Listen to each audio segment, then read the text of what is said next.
This is out right now on newsstands now. Sportsnet, the magazine, talking all about the Blue Jays. Optimism reigns supreme as we kick off another Blue Jays season, and the guys that will tell us what to look forward to are joining us now live via satellite from Toronto. Gregg, Zaun, and Jamie Campbell. Good morning.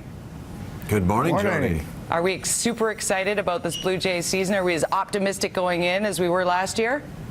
We're super excited about the fact that it's Vancouver-like weather here in Toronto.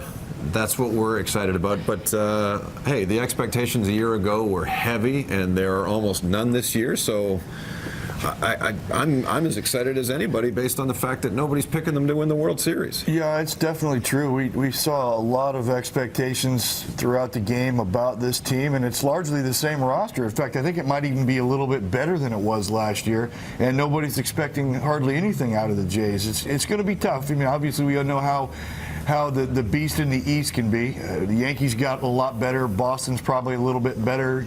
Tampa can still pitch, and they can catch the baseball for sure. So it's exciting. Everybody who plays the game in and around the game is always excited for this time of the year.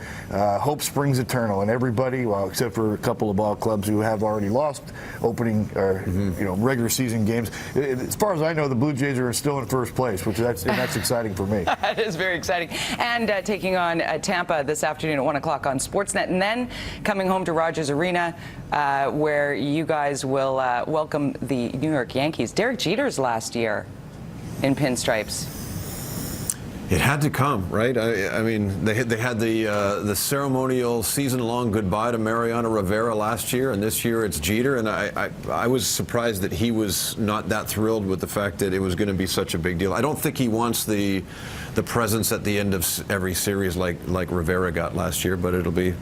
Hey, you can't argue with his credentials, right? He's probably going to be in the Hall of Fame on the first or second ballot. First ballot for sure. I'm just surprised he's not going to hang around and be a DH or play first base, because he's really, right now, the only guy that could be in striking distance of Pete Rose's record. I thought maybe he'd hang out for another 5 or 10 years and try to go after it, but obviously doesn't mean anything.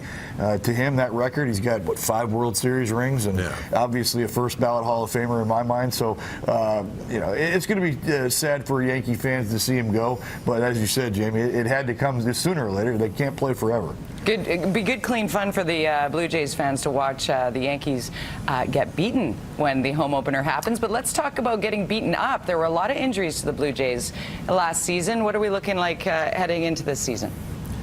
Well, this year, everybody that's getting hurt prior to opening day seems to be from every other team except the Blue Jays, except yesterday when they announced that Casey Janssen would start on the 15-day disabled list with a lower back strain. And oddly enough, he's one of the guys on this team that can be backfilled nicely, Greg. I mean, most teams, when you lose your closer on opening day, it's reason to panic, but not with this club. No, they've got some serious depth at the back end of that bullpen. Sergio Santos has a 30-save season under his belt, and Steve Delabar has closer-like stuff, so they're going to be just fine. They do have some depth in the bullpen, and that's a nice luxury to have when a guy like Casey Janssen goes down. 162 Blue Jays games being carried on Sportsnet, radio, mobile, and U2 are the pregame show. What can we expect this afternoon? Well, Greg's going to have a nap first.